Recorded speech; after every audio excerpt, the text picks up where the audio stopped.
எல்லோரும் என்னிடம் வாருங்கள் என்று ஆண்டவராக இயேசு கிறிஸ்து பிராமிஸ் பண்ணுகிறார். மத்தேயு சுவிசேஷம் 11ஆம் அதிகாரம் 28ஆம் வசனத்தில் இயேசு கிறிஸ்து சொல்லுகிறார், நீ வருத்தப்படுகிறாயா, பாரம் சுமக்கிறாயா, ஐயா நான் கண்ணீரோடு இருக்கிறேன் என்று கலங்கி கொண்டிருக்கிறாயா? இந்த மத்தியான வேளையில் ஆண்டவராக இயேசு கிறிஸ்து உங்களை பார்த்து சொல்லுகிறார், கலங்கி கொண்டிருக்கிறேன் என் சகோதரனே, கேன்சர்னால நான் பாதிக்கப்பட்டு கொண்டிருக்கிறேன், நீ அழுது கொண்டிருக்கலாம், ஐயா என் இருதயம் பிராபலம் என்று நீ ஏங்கி கொண்டிருக்கலாம். இயேசு உன்னை பார்த்து மத்தியான வேளையிலே சொல்லுகிறார். யோவான் எழுதின சுவிசேஷம் 14ஆம் அதிகாரம் 1ஆம் வசனத்திலே ஆண்டவராக இயேசு கிறிஸ்து உன்னை பார்த்து சொல்லுகிறார், உன் இருதயம் கலங்கி கொண்டிருக்கிறது, என் வார்த்தை உன்னை விசாரிக்கும், என் வார்த்தை உன் வியாதியை நீக்கும் என்று ஆண்டவராக இயேசு கிறிஸ்து உங்களை நோக்கி இந்த மாலை வேளையிலே இந்த மத்தியான வேளையிலே வந்திருக்கிறார். பிரியமானவர்களே, நீங்க கேட்டுக்கொண்டிருக்கிறேன் தேவ சொன்னமே, ஏயா எத்தனை நாளா மாத்திரை சாப்பிடுகிறேன், ஊசி போடுகிறேன், எனக்கு குணமடையவில்லையே ஏங்கி கொண்டிருக்கலாம். சகோதரி, இந்த மத்தியான வேளையில இயேசு உங்களை பார்த்து சொல்லுகிறார், நீ வருத்தப்பட்டு கொண்டிருக்கிறாயா, பாரம் சுமந்து கொண்டிருக்கிறாயா, நீ கண்ணீரோடு கலங்கி கொண்டிருக்கிறாயா?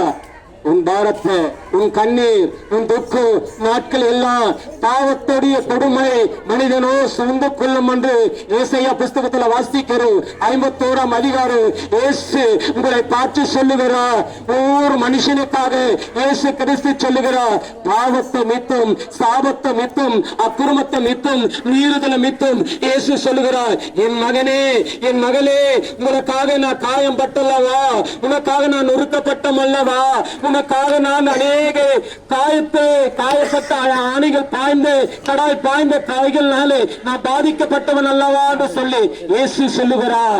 39 முறை அவரை சவுக்கால் அடிக்கும் போது அவர் நம்முடைய பாவத்துக்காக பொறுமையோடு சகித்துக் கொண்டார். வேதனை, துன்பம், கண்ணீர் எல்லாம் அவர் நோக்கி பார்க்கவில்லை.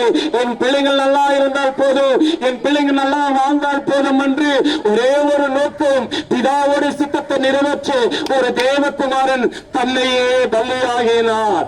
கேட்டுக்கொண்டிருக்கிற என் தேவ பிள்ளையே, என் வியாதி போகல் என்று நீ கலங்கி கொண்டிருக்கிறார். இந்த மத்தியான வேளையில இதோ ஊழியக்காரர்கள் வந்திருக்கிறார்கள். இயேசு சொல்லுகிறார், உங்களை விசாரிக்க வந்திருக்கிறார்கள், வாருங்கள். ஊழியக்காரர்கள் வந்திருக்கிறார்கள், நீங்க ஜெபித்துக் கொள்ளுங்கள். ஐயா நீங்க கூச்சப்பட்டிருக்கலாம், ஒரு நேரத்தில் நானும் கூச்சப்பட்டவன். ஐயோ இயேசு பத்தி சொல்ல வந்தா நான் முறுமுறுப்பேன், அநேக தூஷணமான வார்த்தையை பேசுவேன்.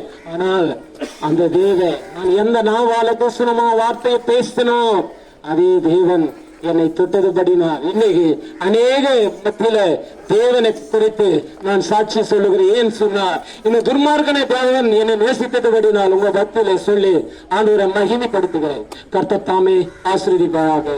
ஆமென்.